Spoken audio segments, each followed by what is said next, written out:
ಬೀದರ್ ಬುಲೆಟಿನ್ಗೆ ಸ್ವಾಗತ. ನಾನು ಶುಭಾ ಎಂಪಾಲ್. ಮೊದಲಿಗೆ ಮುಖ್ಯಾಂಶಗಳು. ಆಹಾರ ಶಿರಸ್ತೆದಾರರಿಗೆ ಚಾಕುವಿನಿಂದ ಇರಿದು ಪರಾರಿಯಾದ ಆರೋಪಿಗಳ ಬಂಧನ. ರಾಯಚೂರಿಗೆ ಏಮ್ಸ್ ಕೊಡಿ, ಕೇಂದ್ರ ಸರ್ಕಾರಕ್ಕೆ ಬಸವರಾಜ್ ಕಳಸ ಮನವಿ. ನಮ್ಮ ಭಾಗಕ್ಕೆ ಅನ್ಯಾಯವಾಗಿದೆ, ನ್ಯಾಯ ಕೊಡಿ. ಲಕ್ಷ್ಮಣ್ ದಸ್ತಿ. ಅರ್ಧ ಎಕರೆಯಲ್ಲಿ ಗುಲಾಬಿ ಬೆಳೆದು ಇತರರಿಗೆ ಮಾದರಿಯಾದ ಬೀದರ್ ರೈತ. ಬೀದರ್ ಜಿಲ್ಲೆಯಲ್ಲಿ ದೊಡ್ಡ ಕೈಗಾರಿಕೆ ತರುವಂತೆ ಪ್ರಯತ್ನ ಮಾಡಲಾಗುವುದು. ರಜನೀಶ್ ವಾಲಿ. ನಮ್ಮ ಮೂಲ ಭೂಮಿಗಳು ನಮಗೆ ಅನ್ಯಾಯವಾಗುತ್ತಿದೆ, ನ್ಯಾಯ ಕೊಡಿ ಎಂದು ಮುಖ್ಯಮಂತ್ರಿಗೆ ಮನವಿ. ವಾರ್ತೆಗಳ ವಿವರ. ಬೀದರ್ ನಗರದ ತಹಶೀಲ್ದಾರ್ ಕಚೇರಿಯಲ್ಲಿ ಗುರುವಾರ ಆಹಾರ ಶಿರಸ್ತೆದಾರರಿಗೆ ಚಾಕುವಿನಿಂದ ಇರಿದು ಪರಾರಿಯಾಗಿದ್ದ ಇಬ್ಬರು ಸಹೋದರರನ್ನು ಘಟನೆ ನಡೆದ 4 ಗಂಟೆಗಳಲ್ಲೇ ಪೊಲೀಸರು ಬಂಧಿಸಿದ್ದಾರೆ. ನಗರದ ಎಂಡಿ ಅಹಮದ್, ಮೊಹಮ್ಮದ್ ಜಿಶಾನ್ ಬಂಧಿತರು. ಇದಕ್ಕೊಳಗಾದ ಶಿರಸ್ತೆದಾರ ಅನಿಲ್ ಕುಮಾರ್ ಅರ್ಜುನ್ ಕಾಂಬಳೆ ಅವರನ್ನು ಶಸ್ತ್ರಚಿಕಿತ್ಸೆಗೆ ಒಳಪಡಿಸಲಾಗಿದ್ದು ಪ್ರಾಣಾಪಾಯದಿಂದ ಹೊರಬಂದಿದ್ದಾರೆ. ತಹಶೀಲ್ದಾರ್ ಕಚೇರಿಯ ಆಹಾರ ವಿಭಾಗದಲ್ಲಿ ಅನಿಲ್ ಕುಮಾರ್ ಅರ್ಜುನ್ ಕಾಂಬಳೆ ಅವರೊಂದಿಗೆ ಬಂಧಿತ ಎಂಡಿ ಅಮಾನ್ ಅವರ ಪತ್ನಿ ಕೆಲಸ ನಿರ್ವಹಿಸುತ್ತಾರೆ. ಪತ್ನಿಯೊಂದಿಗೆ ಅನಿಲ್ ಕುಮಾರ್ ಆತ್ಮೀಯರಾಗಿದ್ದಾರೆ ಎಂಬ ಅನುಮಾನದ ಮೇಲೆ ಗುರುವಾರ ಮಧ್ಯಾಹ್ನ 1 ಗಂಟೆ ಸುಮಾರಿಗೆ ಅಮನ್ ಹಾಗೂ ಆತನ ಸಹೋದರ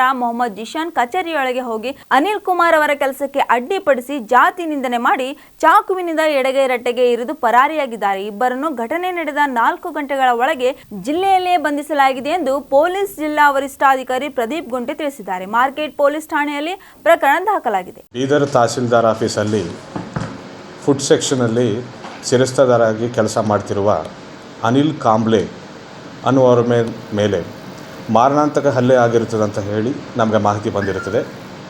ಮಾಹಿತಿ ಬಂದ ತಕ್ಷಣ ಮಾರ್ಕೆಟ್ ಟೌನ್ ಪೊಲೀಸರು ಬೇಗ ಸ್ಪಾಟಿಗೆ ರೀಚ್ ಆಗಿ ಮಾಹಿತಿಯನ್ನು ಕಲೆ ಹಾಕಿರುತ್ತಾರೆ. ಮಾಹಿತಿಯನ್ನು ಕಲೆ ಹಾಕಿದ್ದಾಗ ಇದರಲ್ಲಿ ಇಬ್ಬರು ಆರೋಪಿಗಳು ಇನ್ವಾಲ್ವ್ ಆಗಿದ್ದಾರೆ ಅಂತ ಗೊತ್ತಾಗಿರುತ್ತದೆ. ತಕ್ಷಣ ನಾವು ಆರೋಪಿಗಳನ್ನು ಪತ್ತೆ ಮಾಡೋದಕ್ಕೆ ತಂಡಗಳನ್ನು ರಚನೆ ಮಾಡಿರ್ತೇವೆ. ನಮ್ಮ ತಂಡಗಳು ಕೇವಲ 4 ಗಂಟೆಗಳಲ್ಲಿ ಇಬ್ಬರು ಆರೋಪಿಗಳನ್ನು ಪತ್ತೆ ಮಾಡಿರ್ತಾರೆ. ಇಬ್ಬರು ಆರೋಪಿಗಳು ಕೂಡ ಅಣ್ಣ ತಮ್ಮಂದಿರಾಗಿರ್ತಾರೆ. ಇದರಲ್ಲಿ A1 ಆರೋಪಿಯ ಹೆಂಡತಿ ಅದೇ ಆಫೀಸಲ್ಲಿ ಕೆಲಸ ಮಾಡ್ತಾ ಇರ್ತಾರೆ. ಇಂಜೂರ್ಡ್ ಪರ್ಸನೊಟ್ಟಿಗೆ ಅವರು ಕೆಲಸ ಮಾಡ್ತಾ ಇರ್ತಾರೆ. ಅವರೊಟ್ಟಿಗೆ ಆತ್ಮೀಯವಾಗಿ ಬೆರೆಯುತ್ತಿದ್ದಾರೆ ಅನ್ನುವ ಸಂಶಯದೊಂದಿಗೆ A1 ಇದನ್ನೇ ಪ್ರಶ್ನೆ ಮಾಡೋಕ್ಕೆ ಹೋಗಿ ಅಲ್ಲಿ ಜಗಳ ಆಗಿ ಕೊಲೆ ಮಾಡುವ ಉದ್ದೇಶದಿಂದ ಚಾಕುದಿಂದ ಅವರಿಗೆ ಇಂಜೂರ್ಡ್ ಪರ್ಸನ್ಗೆ ಇರಿಸಿ ಮಾರಣಾಂತಕ ಹಲ್ಲೆ ಮಾಡಿರ್ತಾರೆ. ಇಂಜೂರ್ಡ್ ಪರ್ಸನ್ ಹಾಸ್ಪಿಟ್ಲಲ್ಲಿ ಅಡ್ಮಿಟ್ ಮಾಡಲಾಗಿರ್ತದೆ. He is for now out of danger. ಒಂದು 7-8 ಸ್ಟಿಚಸ್ ಆಗಿರುತ್ತವೆ. But his condition is stable ಅಂತ ಡಾಕ್ಟರ್ ನಮಗೆ ತಿಳಿಸಿರುತ್ತಾರೆ. ಹಾಗೂ ಇಬ್ಬರು ಆರೋಪಿಗಳನ್ನು ನಾವು ವಶಕ್ಕೆ ಪಡೆದು FIR ದಾಖಲೆ ಮಾಡಿ ತನಿಖೆಯನ್ನು ಮುಂದುವರಿಸ್ತಾ ಇದ್ದೇವೆ. ಹಲ್ಲೆಗೆ ಯೂಸ್ ಮಾಡಲಾಗಿದ್ದ ವೆಪನನ್ನು ಕೂಡ ರಿಕವರ್ ಮಾಡುವ ಪ್ರೊಸೀಜರಲ್ಲಿ ನಾವಿದ್ದೇವೆ. Crime number 50/24 market police station under section 109, 132, 352 and SC/ST atrocities act ಕೂಡ ಅಟ್ರಾಕ್ಟ್ ಆಗ್ತಾ ಇದೆ ಈ ಕೇಸ್ಗೆ. ಸೊ FIR ದಾಖಲಿಸಿಕೊಂಡು ನಾವು ತನಿಖೆಯನ್ನು ಮುಂದುವರಿಸ್ತಾ ಇದ್ದೇವೆ.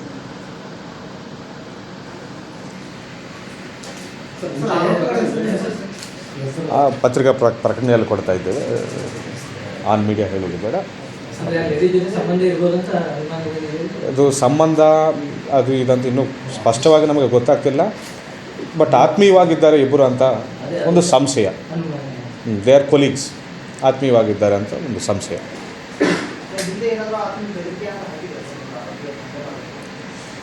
ಯಾವುದೇ ರೀತಿಯ ಹೆದರಿಕೆ ಆಗಲಿ ಬೆದರಿಕೆ ಆಗಲಿ ಏನೂ ಆಗಲಿಲ್ಲ. ಏಕಾಏಕಿ ಇವತ್ತು ಆಫೀಸಿಗೆ ಬಂದಿರ್ತಾರೆ.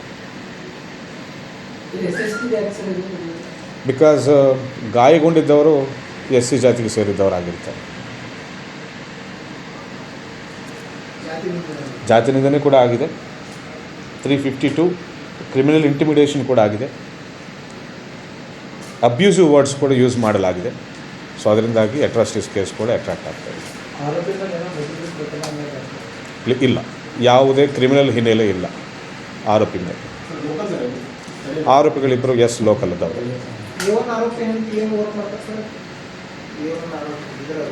ಆರೋಪಿಯ ಹೆಂಡತಿಯಲ್ಲಿ ಕೆಲಸ ಮಾಡ್ತಾ ಇರ್ತಾರೆ ಅದೇ ಆಫೀಸಲ್ಲಿ. ಆರೋಪಿ ಹೊರಗಡೆ ಒಂದು ಮೊಬೈಲ್ ಶಾಪ್ ಇಟ್ಕೊಂಡು ವ್ಯಾಪಾರ ಮಾಡ್ತಾ ಇರ್ತಾರೆ. ಬೀದರ್ ನಗರದ ಪತ್ರಿಕಾ ಭವನದಲ್ಲಿ ನಡೆದ ಪತ್ರಿಕಾಗೋಷ್ಠಿಯಲ್ಲಿ ರಾಯಚೂರು ಜಿಲ್ಲಾ ಏಮ್ಸ್ ಹೋರಾಟ ಸಮಿತಿ ಪ್ರಧಾನ ಸಂಚಾಲಕರಾದ ಡಾಕ್ಟರ್ ಬಸವರಾಜ್ ಕಳಸ ಅವರು ಮಾತನಾಡಿ, ಉತ್ತರ ಕರ್ನಾಟಕದ ಹೆಸರು ಹೇಳಿ ಧಾರವಾಡದ ಕೆಲ ರಾಜಕಾರಣಿಗಳು ನಮ್ಮ ಕಲ್ಯಾಣ ಕರ್ನಾಟಕ ಭಾಗಕ್ಕೆ ಸದಾ ಅನ್ಯಾಯ ಮಾಡುತ್ತಾ ಬಂದಿದ್ದಾರೆ. ಇನ್ನು ಮುಂದೆ ಈ ರೀತಿಯ ಅನ್ಯಾಯವನ್ನು ನಾವು ಸಹಿಸುವುದಿಲ್ಲ. ಕಳೆದ ಬಾರಿ ಐಐಟಿ ವಿಷಯದಲ್ಲಿ ಭಾರಿ ಮೋಸ ಮಾಡಲಾಗಿದೆ. ಈ ಬಾರಿ ಈ ರೀತಿಯ ಅನ್ಯಾಯವಾದರೆ ಪ್ರತ್ಯೇಕ ರಾಜ್ಯದ ಕೂಗಿಗೆ ನಾಂದಿ ಹಾಡುವಂತಾಗುತ್ತದೆ. ಈಗಾಗಲೇ ಹಲವು ವರದಿಗಳು ರಾಯಚೂರಿಗೆ ಏಮ್ಸ್ ನೀಡಬೇಕು ಅಂತ ಶಿಫಾರಸು ಮಾಡಿವೆ. ಮೊನ್ನೆ ಸಿದ್ದರಾಮಯ್ಯನವರು ಪ್ರಧಾನಮಂತ್ರಿಗಳಿಗೆ ಭೇಟಿ ಮಾಡಿದಾಗ ನಮ್ಮ ಭಾಗದ ರಾಯಚೂರಿನಲ್ಲಿ ಏಮ್ಸ್ ಸ್ಥಾಪಿಸಬೇಕು ಎಂದು ಹೇಳಿದ್ದು, ಇದನ್ನು ಅರಿತು ಕೇಂದ್ರ ಸರ್ಕಾರ ಮುಂಬರುವ ಬಜೆಟ್ನಲ್ಲಿ ನಮ್ಮ ಬೇಡಿಕೆ ಈಡೇರಿಸಲೇಬೇಕು, ಇಲ್ಲದಿದ್ದಲ್ಲಿ ಉಗ್ರವಾದ ಹೋರಾಟವನ್ನು ಮಾಡಲಾಗುವುದು ಎಂದು ಎಚ್ಚರಿಸಿದ್ದಾರೆ. ರಾಯಚೂರಿನಲ್ಲಿ ಇರ್ತಕ್ಕಂಥ ಹೋರಾಟಕ್ಕೆ ಈ ಜಿಲ್ಲೆಯ ಕಲ್ಯಾಣ ಕರ್ನಾಟಕದ ಅಲ್ಲಿ ನಿವಾಸಿಗಳು ನಮ್ಮ ಹೋರಾಟಕ್ಕೆ ಬೆಂಬಲ ಕೊಡಕ್ಕೆ ತಯಾರಾಗಿದ್ದಾರೆ. ಅವತ್ತು ಜುಲೈ 16ನೇ ತಾರೀಕಿಗೂ ಕೂಡ ಅವರು ಹೋರಾಟ ಮಾಡ್ತಾರೆ. ಇದು ಒಂದು. ಎರಡನೇದು, ಈಗಾಗಲೇ ಮೊದಲು ನಿರ್ಣಯ ಆದಂಗೆ ನಾವು ಲಾಸ್ಟ್ ಟೈಮ್ ಡೆಲ್ಲಿಗೆ ಹೋದಾಗ ಈ ಪಾರ್ಲಿಮೆಂಟ್ ಚುನಾವಣೆಯಲ್ಲಿ ಯಾರೇ ಪಕ್ಷದ ಸಂಸದರು ನಮ್ಮ ಕಲ್ಯಾಣ ಕರ್ನಾಟಕದಲ್ಲಿ ಗೆದ್ದು ಬಂದರೆ ದಿಲ್ಲಿಯಲ್ಲಿ ಅವರಿಗೆ ಅದ್ದೂರಿಯಾಗಿರ್ತಕ್ಕಂಥ ಒಂದು ಅಭಿನಂದನಾ ಸಮಾರಂಭವನ್ನು ಏರ್ಪಡಿಸಿ ಅವರಿಗೆ ಈ ಏಮ್ಸ್ನ ಜವಾಬ್ದಾರಿಯನ್ನು ಹಾಕಬೇಕು. ನಾವು ಹೊರಗಡೆ ಹೋರಾಟ ಮಾಡ್ತೀವಿ, ನೀವು ಪಾರ್ಲಿಮೆಂಟ್ ಒಳಗಡೆ ಹೋರಾಟ ಮಾಡ್ರಿ ಅವರಿಗೆ ಕೊಡೋ ರೀತಿ. ಪ್ರಬಬ್ಲಿ ಈ ತಿಂಗಳ 22 ಅಥವಾ 23ನೇ ತಾರೀಕಿಗೆ ದಿಲ್ಲಿಯ ಕರ್ನಾಟಕ ಸಂಘದಲ್ಲಿ 5 ಜನ ಸಂಸದರಿಗೆ ಒಂದು ಸನ್ಮಾನ ಕಾರ್ಯಕ್ರಮ ಮತ್ತು ಏಮ್ಸ್ ತರ್ತಕ್ಕಂಥ ಒಂದು ಜವಾಬ್ದಾರಿ.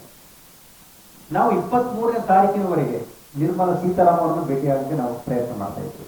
ನಮ್ಮ ಕರ್ನಾಟಕದ ಮತ್ತೊಬ್ಬ ಕ್ಯಾಬಿನೆಟ್ ಸಚಿವರಾಗಿರ್ತಕ್ಕಂಥ ಕುಮಾರಸ್ವಾಮಿ ಅವರು, ಆಮೇಲೆ ಯಾರು ನಮ್ಮ ಸೋಮಣ್ಣವರು, ಶೋಭಾ ಕರಂದ್ಲಾಜೆ ಅವರು, ಹೀಗೆ ಎಲ್ಲರನ್ನ ಭೇಟಿಯಾಗಿ ಈ ಬಜೆಟ್ನಲ್ಲಿ ಇನ್ಕ್ಲೂಡ್ ಮಾಡೋದಕ್ಕೆ ನಾವು ಪ್ರಯತ್ನ ಮಾಡ್ತಾ ಇದ್ವಿ.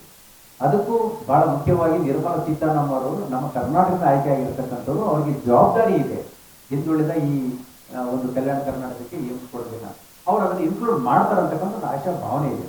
ಅಕಸ್ಮಾತ್ ಮಾಡದೇ ಇದ್ರೆ ನಾವು ಆಗಸ್ಟ್ 6ನೇ ತಾರೀಕಿನಿಂದ 12ನೇ ತಾರೀಕಿನವರೆಗೆ ಜಂತರ್ ಮಂತರ್ನಲ್ಲಿ ಒಂದು ಅತಿ ಉಗ್ರವಾಗಿರತಕ್ಕಂಥ ಒಂದು ಹೋರಾಟವನ್ನು ಆರಂಭ ಮಾಡಿ. ಕಲ್ಯಾಣ ಕರ್ನಾಟಕವು ಅತಿ ಹಿಂದುಳಿದ ಪ್ರದೇಶವಾಗಿದ್ದು ರಾಯಚೂರಿನಲ್ಲಿ ಐಐಟಿ ಪ್ರಾರಂಭ ಮಾಡಲೇಬೇಕು ಎಂದು ಅನೇಕ ವರದಿಗಳು ಹೇಳಿದವು. ಆದರೆ ಇದು ನಮಗೆ ಸಿಕ್ಕಿಲ್ಲ. ಇವಾಗ ನಮಗೆ ಮತ್ತೆ ಅನ್ಯಾಯವಾಗುತ್ತಿದೆ. ನಮ್ಮ ಭಾಗದಲ್ಲಿ ಐಐಟಿ ಸೂಕ್ತ ವಾತಾವರಣವಿದೆ. ಆದ ಕಾರಣ ನಮ್ಮ ಬೀದರ್ನಲ್ಲಿ ಐಐಟಿ ಪ್ರಾರಂಭಿಸಬೇಕು ಎಂದು ಅಧಿಕೃತ ಪತ್ರ ಬರೆಯಲಾಗುವುದು. ನಮ್ಮ ಭಾಗದ ರಾಜಕಾರಣಿಗಳ ಇಚ್ಛೆ ಶಕ್ತಿ ಕೊರತೆ ಇದೆ. ನಮ್ಮ ಭಾಗವು ಅಭಿವೃದ್ಧಿ ಆಗುತ್ತಿಲ್ಲ. ಬರೀ ಘೋಷಣೆ ಮಾಡುವುದು ಸರಿಯಲ್ಲ. ಘೋಷಣೆ ಮಾಡಿದ ವಿಷಯಗಳನ್ನು ಅನುಷ್ಠಾನಕ್ಕೆ ತರಬೇಕು ಎಂದು ಹೇಳಿದ್ದಾರೆ. ಭಾಷಾವಾರು ಪ್ರಾಂತ ರಚನೆ ಅನ್ವಯದ ಪ್ರಜಲರಿ ರಿಪೋರ್ಟ್ ಪ್ರಕಾರ 1956 ನವೆಂಬರ್ 1ಕ್ಕೆ ನಾವು ವಿಶಾಲ ಮೈಸೂರು ರಾಜ್ಯದಲ್ಲಿ ಸೇರ್ಕೊಂಡಿದ್ವಿ. ಅದು ವಿಷಯನ ಹೇಳಿದ ಯಾವ ರೀತಿ ಸೇರಿದ್ವಿ, ಯಾಕೆ ಸೇರಿದ್ವಿ ಅಂತೇಳಿ. ಒಂದು ಕನ್ನಡ ಮಾತಾಡೋ ಜನರು ಒಂದೇ ಕಡೆ ಇದ್ರೆ ನ್ಯಾಯ ಸಿಗ್ತದ. ನಮಗೂ ಸರಿಯಾಗಿ ನೋಡ್ತಾರೆ ಹಳ್ಳಿ ಮೈಸೂರದವರು, ಬೀದರ್, ಗುಲ್ಬರ್ಗ, ರಾಯಚೂರು, ಕೊಪ್ಪಳು, ಯಾದಗಿರಿ ನೋಡ್ತಾರೆ ಸರಿಯಾಗಿ ಅಂಥೇಳಿ ನಾವು ಸೇರ್ಕೊಂಡಿವಿ. ಸೇರಿದ ನಂತರ ನಮಗೆ ಭಾಳಷ್ಟು ಅನ್ಯಾಯ ಆಗ್ಲತ್ತಿತ್ತು. ಒಂದು ಕಡೆ ಸತ್ಯಶೋಧನಾ ಸಮಿತಿ ವರದಿ ಕಲ್ಯಾಣ ಕರ್ನಾಟಕ ನ್ಯಾಯ ಕೊಡಿ ಅಂತ ಹೇಳ್ತಾರೆ. ಬೀದರ್ ಜಿಲ್ಲೆಯ ಹುಮ್ನಾಬಾದ್ ತಾಲೂಕಿನ ಸಿಂಧಬಂದಗಿ ಗ್ರಾಮದ ರೈತನೋರ್ವ 27 ಎಕರೆ ಜಮೀನಿನಲ್ಲಿ ಮಿಶ್ರ ಬೇಸಾಯ ಮಾಡಿದ್ದು ಕಬ್ಬು, ಹೈನುಗಾರಿಕಾ, ತೋಟಗಾರಿಕಾ ಬೆಳೆಗಳನ್ನು ಬೆಳೆದು ಉತ್ತಮ ಆದಾಯವನ್ನು ಪಡೆಯುವ ಮೂಲಕ ಜೀವನ ಕಟ್ಟಿಕೊಂಡಿದ್ದಾರೆ. 27 ಎಕರೆ ಜಮೀನಿನಲ್ಲಿ ಕಬ್ಬು ಹಾಗೂ ಅರ್ಧ ಎಕರೆಯಲ್ಲಿ ಗುಲಾಬಿ ಹೂವು ಹಾಗೂ 1 ಎಕರೆಯಲ್ಲಿ ಸುಗಂಧಿ ಮಲ್ಲಿಗೆ ಹೂವು ಬೆಳೆದಿದ್ದಾರೆ. ಜೊತೆಗೆ ಹೈನುಗಾರಿಕೆ, ಮೇಕೆ ಸಾಕಾಣಿಕೆ ಹಾಗೂ ತೋಟಗಾರಿಕೆ ಬೆಳೆಯನ್ನು ಬೆಳೆದಿದ್ದು ಉತ್ತಮ ಆದಾಯ ಪಡೆಯುತ್ತಿದ್ದಾರೆ. ಅರ್ಧ ಎಕರೆಯಲ್ಲಿ 40,000 ಖರ್ಚು ಮಾಡಿ 1,500 ಗುಲಾಬಿ ಸಸಿಗಳನ್ನು ಬೆಳೆದಿರುವ ವಿನೋದ್ ಕುಮಾರ್ ಈಗ ಪ್ರತಿ ತಿಂಗಳು 20 ರಿಂದ 25,000 ಆದಾಯ ಪಡೆಯುತ್ತಿದ್ದಾರೆ. 2 ತಿಂಗಳಲ್ಲಿ ಮಲ್ಲಿಗೆ ಹಾಗೂ ಸುಗಂಧಿ ಹೂ ಸಹ ಮಾರಾಟ ಮಾಡಲು ಬರುತ್ತದೆ. ಅದರಿಂದ ಆದಾಯ ಬರುತ್ತದೆ. ಹಾಗಾಗಿ ರೈತರು ಒಂದೇ ಬೆಳೆಯ ಮೇಲೆ ಅವಲಂಬಿತರಾಗದೆ ಸಮಗ್ರ ಕೃಷಿ ಮಾಡಿದ್ರೆ ಎಲ್ಲ ತಿಂಗಳಲ್ಲೂ ಆದಾಯ ಪಡೆಯಬಹುದು. ಎಲ್ಲ ರೈತರು ಸಮಗ್ರ ಕೃಷಿ ಮಾಡುವ ಮೂಲಕ ಕೃಷಿ ಕಾರ್ಯದಲ್ಲಿ ಉತ್ತಮ ಜೀವನ ಕಂಡುಕೊಳ್ಳಬಹುದು ಎಂದು ವಿನೋದ್ ಕುಮಾರ್ ಹೇಳಿದ್ದಾರೆ.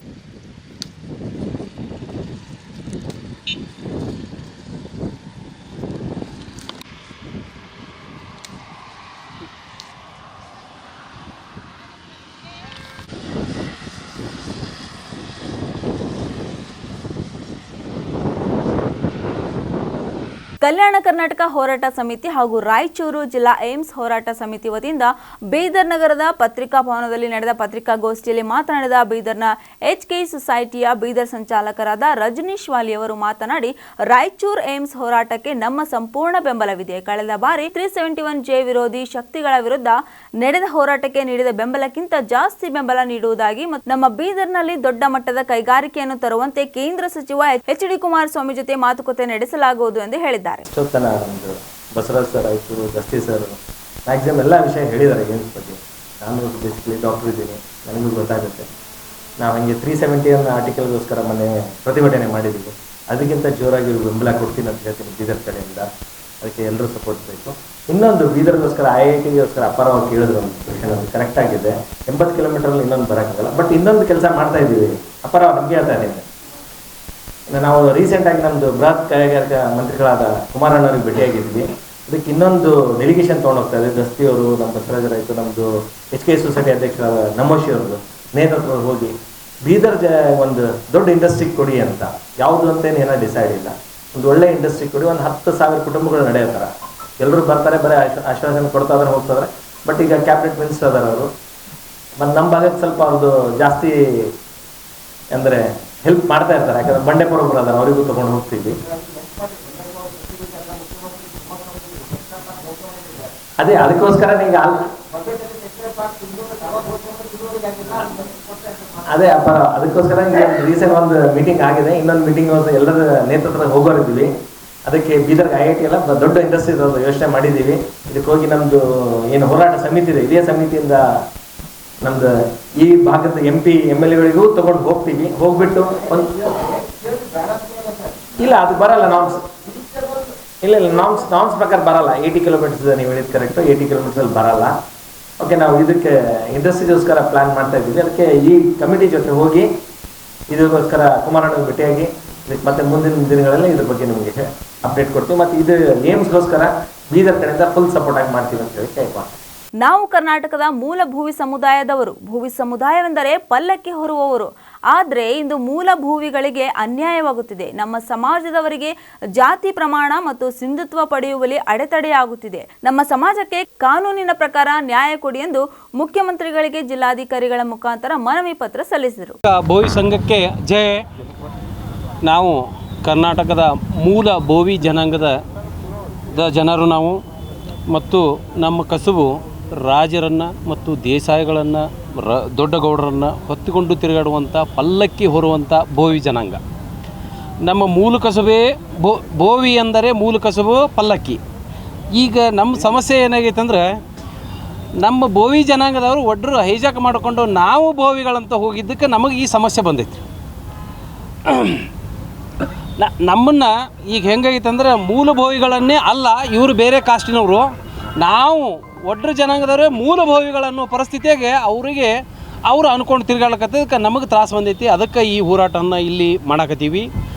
ನಾವು ಭೋವಿಗಳಾಗಿ ನಮಗೆ ಅನ್ಯಾಯ ಆಗುತ್ತಿರುವ ಕಾರಣ ಈ ಹೋರಾಟ ಮಾಡುತ್ತಿದ್ದು, ಮೂಲ ಭೋವಿಗಳಿಗೆ ಭಾಳಷ್ಟು ನಮಗೆ 1-2 ಕಡೆ ಅನ್ಯಾಯ ಆಗಾಕತ್ತಿಲ್ಲ. ಒಂದು ಕಾಸ್ಟ್ ಕೊಡೋದ್ರಾಗ ಅನ್ಯಾಯ ಆಗ್ಲತ್ತದ, 2 ನಮ್ಮ ನೌಕರಿ ಮಾಡಾಕತ್ತಾರ ನಮ್ಮ ಜನ, ಅವ್ರನ್ನ ಹರೇಸ್ಮೆಂಟ್ ಮಾಡಿ ಸಸ್ಪೆಂಡ್ ಮಾಡಾಕತ್ತಾರ. ಮತ್ತು ನಾವು ಕೋರ್ಟಿಗೆ ಹೋಗಿನೇ ಮತ್ತು ಆರ್ಡರ್ ತಂದು ನೌಕರಿ ಮಾಡಾಕತ್ತೀವಿ. ಆ ನಂತರ ಈಗಾಗಲೇ ನಮ್ಮ ಜನಕ್ಕೆ ನಮ್ಮ ಜನ ನೌಕರಿಗೆ ಅಪ್ಲಿಕೇಶನ್ ಹಾಕಿ ಸೆಲೆಕ್ಟ್ ಆಗ್ಯಾರ, ಆದ್ರೆ ಸಿಂಧುತ್ವ ಸಿಗಲಾಗ್ಯದ ನಮ್ಮ ಜನಕ್ಕೆ. ಈ ಎಲ್ಲ ಸಮಸ್ಯೆಗಳನ್ನು ಪರಿಹಾರ ಮಾಡ್ಬೇಕಂತೇಳಿ ನಮ್ಮ ಸಮಾಜದ ಎಲ್ಲ ಮುಖಂಡರು ಕೂಡಿ ಇದೊಂದು ನಾವು ಹೋರಾಟ ಮಾಡಾಕತ್ತೀವಿ.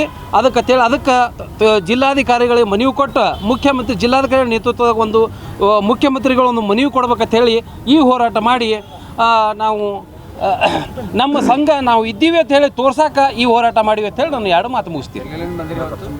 ಸರ್, ನಾವು ಬಿಜಾಪುರ, ಬಾಗಲಕೋಟೆ, ಗುಲ್ಬರ್ಗ, ಚಿತ್ತಾಪುರ, ಗುಲ್ಬರ್ಗ ಡಿಸ್ಟ್ರಿಕ್ಟ್ ಟೋಟಲ್ ಎಲ್ಲ, ಬೀದರ್, ಹೈದರಾಬಾದ್, ಮುಂಬೈ, ಕರ್ನಾಟಕ. ಅಭಿವೃದ್ಧಿ ನಿಗಮದ ಬಜೆಟ್ ನಿಮಗೆ ಉಪಯೋಗ ಆಗ್ತಾ ಇದೆ? ಒಂದೇ ₹1 ಇಲ್ಲ. ಒಂದು ಅಪ್ಲಿಕೇಶನ್ ಹಾಕಿದ್ರೆ ನೀವು ಒಡ್ರಿ ಏನಂತ ಕೇಳ್ತಾರೆ. ಬೋವಿ ಅಲ್ಲ, ಇಲ್ಲಿ ಇರೋದು ಕರ್ನಾಟಕನಾಗ ಗೆಜೆಟ್ ಪ್ರಕಾರ ಜಾತಿ ಒಡ್ಡರ್ ಬೇವೇರ್ ಬೋರಿವೆ. ನಾವು ಕೇಳ್ತೀವಿ ತಹಸೀಲ್ದಾರ್ ಆಫೀಸರ್ ಮಾಹಿತಿ ಹಾಕಿನಾಗ ಬೋವಿ ಉದ್ಯೋಗ ಏನಂತ ಮಾಹಿತಿಯಾಕ ನಾ ಕೇಳಿದ ಪ್ರಕಾರ ಬೋವಿ ಅವ್ರದ್ದು ಉದ್ಯೋಗ ಏನೈತಿ, ಒಡ್ರ ಉದ್ಯೋಗ ಏನೈತಿ ಅಂದ್ರೆ ಮಾಹಿತಿಯಾಕ ನಾ ತಹಸೀಲ್ದಾರ್ ಕೊಡ್ತಾರೆ. ಬೋವಿಗಳು ಪಲ್ಲಕ್ಕಿ ಹೊರುವವರು, ಒಡ್ಡರು ಕಟ್ಟಡ, ಕೆರೆ, ಕುಂಟೆ, ಮಣ್ಣಿನ ಕೆಲಸ ಮಾಡೋರು. ಇದು ಸ್ಪಷ್ಟವಾಗಿ ಅಪ್ಲಿಕೇಶನ್ ಹಾಕಿದ್ರೆ ಮಾತ್ರ ನೀವು ಒಡ್ರೆ ಅಂತ ಕೇಳ್ತಾರೆ. ಇದೇ ಸರ್ಕಾರಿ ಅಧಿಕಾರಿಗಳು. ಇದು ಸಮಸ್ಯೆ ಬಂದಿದ್ದು. ನಮ್ಮದು ಸಣ್ಣ ಜನಾಂಗ ಸಮುದಾಯ. ನಾವು ಇರೋದು ರಾಜರು ಎಲ್ಲಿರ್ತಾರೆ ಆ ಊರಾಗಿದ್ದೀವಿ ರೀ, ದೇಸಾಯಿಗಳು ಎಲ್ಲಿರ್ತಾರೆ ಆ ಊರಾಗಿದ್ದೀವಿ. ಅಂದ್ರೆ ಇಡೀ ಡಿಸ್ಟಿಕ್ನಾಗ ತೊಗೊಂಡ್ರೆ 10% ಊರಾಗೂ ನಾವಿಲ್ಲ. ನಮ್ಮದು ಸಣ್ಣ ಜನಾಂಗ ಇದ್ದಿದ್ದ ಕಾರಣ ನಮಗೆ ಈ ಹರಾಸ್ಮೆಂಟ್ ಆಗ್ಲತ್ತದ. ಈ ಒಡ್ರ ಜನಾಂಗದವರು ದೊಡ್ಡ ಜನಾಂಗ ಐತಿ. ಮತ್ತು ನಾವು ಒಡ್ರ ಜನಾಂಗ ನೀವು ಯಾಕೆ ಕಾಸ್ಟ್ ತೋತಿರಿತೋ ಅನ್ನಲ್ಲ. ಯಾಕಂದ್ರೆ ಅವ್ರಿಗೆ ಏನು ಸಿಗ್ತದೆ, ಅವ್ರ ಜಾತಿ ಸಿಗ್ತದೆ, ಅವ್ರ ಸರ್ಕಾರದವ್ರು ಒಟ್ಟು ತೋಲಿ. ನಮಗೆ ಏನಾರು ಸಿಗ್ತದಲ್ಲ, ನಾವು ತೋಲಕ್ಕೆ ಅಡಚಣೆ ಮಾಡಕತ್ತಾರ, ನಮಗೆ ಅದು ತ್ರಾಸಾಗತ್ತಿತ್ತು. ಬೇರೆ ನಮಗೆ ಕೊಡೋದು, ನಮಗೆ ಕೊಟ್ರೆ ಅವ್ರಿಗೆ ನಾವು ಕೊಡಬೇಡತಿ ಯಾವತ್ತೂ ಅನ್ನಲ್ಲ.